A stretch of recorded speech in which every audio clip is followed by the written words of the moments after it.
우리의 삶에 유통기한이 있다면 언제쯤일까요? 젊은 시절에는 우리의 삶이 마치 영원할 것처럼 끝없이 펼쳐진 길처럼 느껴집니다.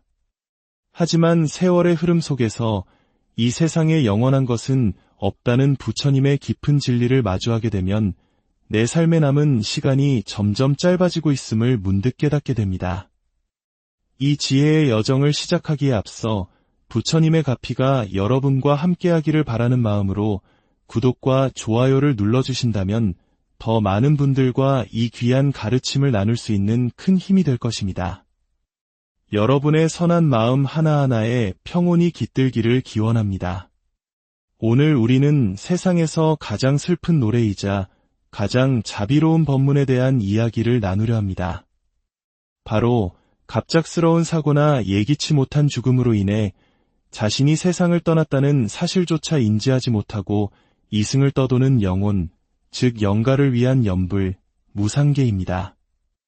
이 무상계는 신라시대의 위대한 스승, 원효대사께서 길 위에서 주인을 잃고 떠도는 외로운 홀령들을 위로하기 위해 즉석에서 읊었다는 전설이 깃들어 있습니다. 그래서인지 그 가사 한 구절 한 구절에는 깊은 연민과 함께 존재의 근원적인 진리가 담겨 있습니다. 이 노래는 단순한 위로를 넘어 홀로 남겨진 영혼이 집착을 내려놓고 평화로운 열반의 세계로 나아갈 수 있도록 길을 안내하는 자비로운 등불과도 같습니다. 무상계의 가르침은 모든 것은 변한다는 무상의 진리에서 시작됩니다. 이 세상에 존재하는 모든 것은 영원하지 않습니다. 거대한 수미산도 언젠가는 닳아 없어지고 끝없이 넓은 바다도 마를 날이 옵니다. 하물며 우리의 육신은 어떠하겠습니까? 무상계는 영가에게 먼저 그 사실을 부드럽게 일깨워줍니다. 영가시여, 당신의 살과 뼈는 본래의 흙으로 돌아가고 침과 눈물, 피와 땀은 물기로 돌아갔습니다. 따스하던 몸의 온기는 불길로 흩어지고 움직이던 숨결은 바람으로 돌아갔습니다. 이처럼 흙, 물, 불, 바람 네 가지 요소로 잠시 뭉쳐졌던 당신의 몸은 이제 제각기 흩어졌으니 당신의 마음은 이제 어디에 머물겠습니까? 이는 영가에게 당신이 이미 죽음의 문턱을 넘었음을 알려주는 첫 번째 단계입니다. 갑작스러운 죽음을 맞이한 영혼은 자신이 죽었다는 사실을 받아들이지 못하고 사고가 났던 그 자리 혹은 사랑하는 사람들이 있는 곳을 떠나지 못한다고 합니다. 무상계는 바로 그 영혼에게 지금의 상태를 정확히 인지시켜 새로운 여정을 시작할 수 있도록 돕는 것입니다.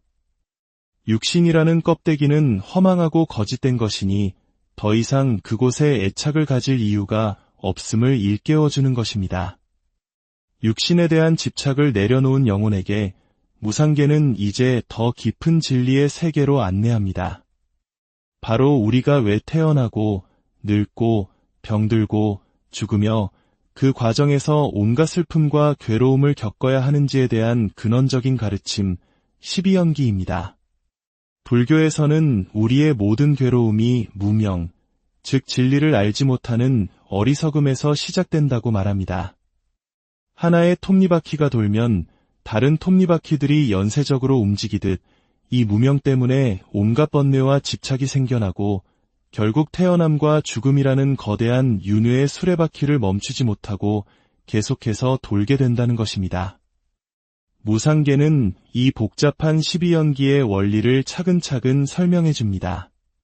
어리석음으로 인해 맹목적인 의지가 생기고 그 의지가 분별하는 마음을 낳고 마음이 정신과 물질을 만들어내며 이것이 감각기관을 통해 외부 세계와 접촉하게 됩니다.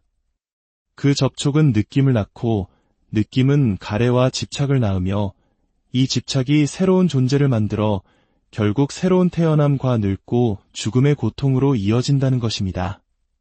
하지만 이 고통의 사슬은 끊어낼 수 있습니다. 무상계는 그 희망의 메시지를 함께 전합니다. 그러므로 무명이 사라지면 행이 사라지고 행이 사라지면 식이 사라지며 이렇게 고통의 원인이 하나씩 사라지면 마침내 늙고 죽는 슬픔과 고뇌 또한 모두 사라지네. 이는 곧 괴로움의 원인이었던 어리석음의 어둠을 걷어내고 지혜의 빛을 밝히면 윤회의 사슬을 끊고 영원한 평화, 즉 열반에 이를 수 있다는 가르침입니다. 모든 가르침의 마지막에 무상계는 방황하는 영혼에게 가장 안전하고 평화로운 안식처를 제시합니다.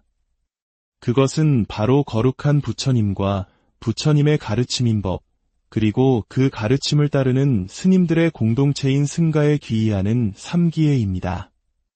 불보의 청정계에 귀의하고 법보의 청정계에 귀의하며 승보의 청정계에 귀의합니다.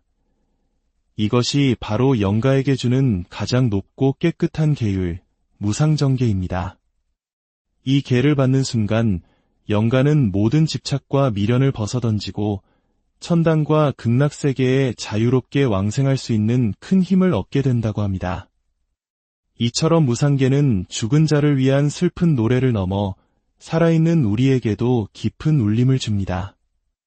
우리 역시 언젠가는 죽음을 맞이할 유한한 존재이며 우리의 삶 또한 무수한 인연의 연결고리 속에서 잠시 머물다 가는 것임을 깨닫게 합니다. 오래전 구두쇠 비유경에 나오는 이리사라는 부자의 이야기가 있습니다. 그는 엄청난 부자였지만 남에게는 물론 자기 자신에게도 지독할 정도로 인색했습니다.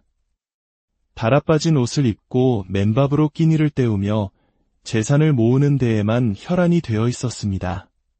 하늘의 제석천이 그의 어리석음을 깨우쳐주기 위해 개로 변신하여 나타났지만 이리사는 닭껍질 한 조각조차 아까워하며 개를 괴롭혔습니다. 결국 제석천은 이리사의 모습으로 변신해 그의 집에 먼저 돌아가 모든 재산을 가난한 사람들에게 나누어 주었습니다. 뒤늦게 집에 돌아온 진짜 이리사는 문지기에게 흠씬 두들겨 맞고 쫓겨나 텅 빈 집을 보며 대성통곡을 했습니다.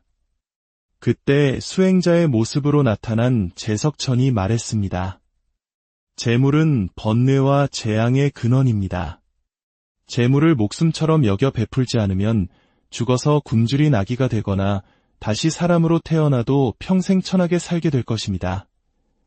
그 말을 들은 이리사는 비로소 자신의 어리석음을 깨닫고 이후 보시를 즐기며 너그러운 사람으로 다시 태어났다고 합니다.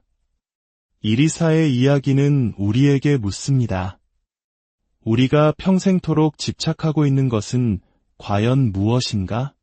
재물, 명예, 혹은 사랑하는 사람들, 그 모든 것 역시 무상한 세상의 일부일 뿐입니다. 죽음의 순간 우리는 그 어떤 것도 가져갈 수 없습니다. 오늘 우리는 무상계를 통해 죽음이라는 마지막 문턱을 넘어가는 영혼을 위한 깊은 연민과 지혜를 엿보았습니다. 그것은 떠나는 이를 위한 마지막 선물이자 남겨진 이들에게 삶의 소중함을 일깨우는 죽비 소리와도 같습니다. 이 세상 모든 것이 변하고 사라지는 것을 알기에 우리는 순간순간을 더욱 소중히 여기고 주변 사람들과 아낌없이 나누며 살아가야 할 것입니다. 산과 강, 그리고 이 땅의 모든 것이 결국 청정한 부처님의 본모습 그대로이듯 우리의 삶과 죽음 또한 그 거대한 흐름의 일부일 뿐입니다. 여러분의 삶은 오늘 어떤 의미로 채워지고 있습니까?